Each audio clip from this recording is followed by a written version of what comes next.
Halo, Halo, Halo, halo, halo, halo. perkenalkan nama saya Dwi Putra dengan NIM 04. perkenalkan nama saya Radit Pamungkas dengan NIM 036. Perkenalkan, nama saya Hidayatul Aulia dengan NIM 030. Perkenalkan, nama saya Cinta Atri Yuwanita dengan NIM 039. Perkenalkan, nama aku Tizana Putri dengan NIM akhir 033. Perkenalkan, nama aku Helena Bidawada dengan NIM akhir 08. Hari ini kelompok kami akan melakukan kunjungan industri ke PT Adipco Logistik dengan tema peran K3 dalam industri logistik.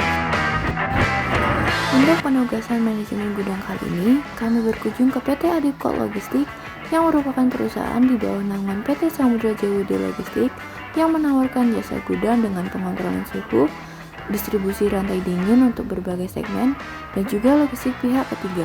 Di sini, kami mendapatkan tema peran K3 Risk Assessment Normal Goods, maka kami akan membahas tentang K3 milik perusahaan Adipco Logistik. Saat tiba di lokasi, kami dikumpulkan pada suatu ruangan yang kemudian kami diberi briefing awal tentang gambaran perusahaan dan HSE serta safety induction milik perusahaan. Pada saat briefing, kami juga diberi kesempatan untuk meliput PT Masaji Tantanan Kontainer Indonesia atau PT MTKI dan PT Masaji Kargo Sentra Tama atau PT MKT. Setelah briefing selesai, kami diarahkan untuk memakai helm safety dan kemudian menuju ke lokasi gudang. Saat kami sampai di luar gudang milik PT MKT, ada safety sign dan papan pemberitahuan tentang apa yang tidak boleh dilakukan di dalam gudang dan peringatan daerah wajib APD.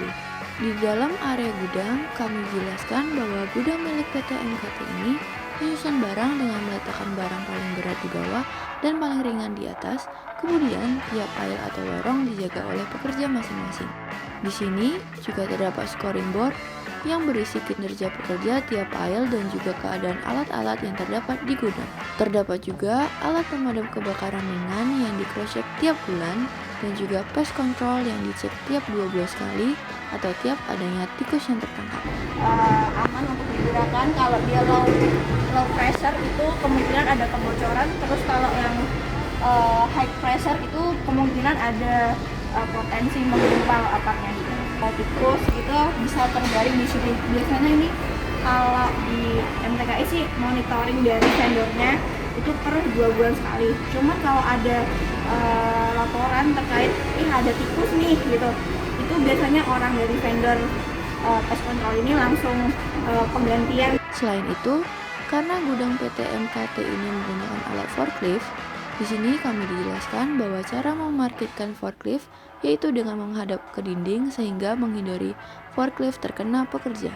Setelah dari gudang milik PT MKT, kami menuju ke tempat penyimpanan dengan suhu dingin milik PT Adipco Logistik.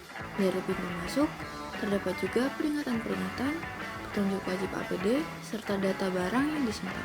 Sebelum kami menuju ke daerah chamber, kami ditunjukkan untuk menggunakan jaket. Di chamber pertama dengan suhu minus 21 derajat Celcius untuk menyimpan barang yang memerlukan suhu rendah. Karena di chamber 1 suhu sangat dingin, maka yang diperbolehkan masuk hanya yang memakai jaket saja.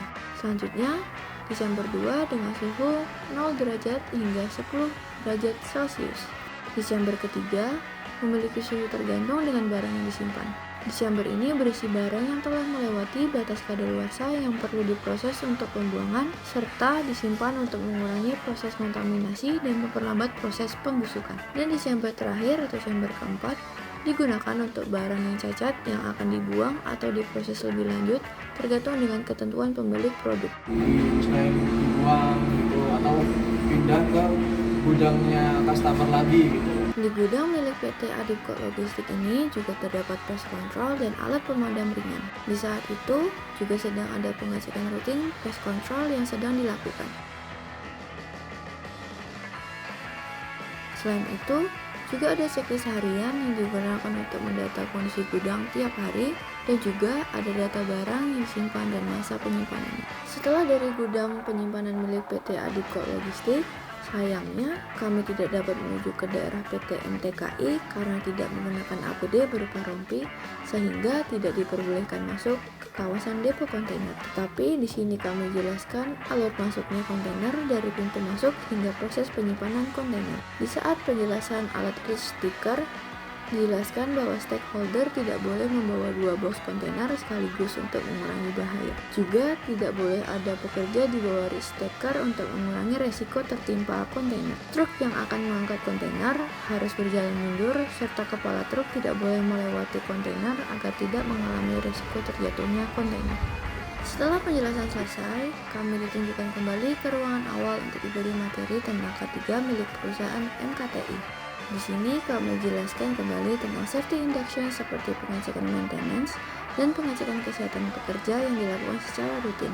Di perusahaan MKTI ini, tiap pengendara alat logistik memiliki sertifikat yang diperbarui tiap beberapa bulan sekali. Selain itu, kami juga ditunjukkan video awal masuknya truk dari gate hingga proses penyimpanan kontainer.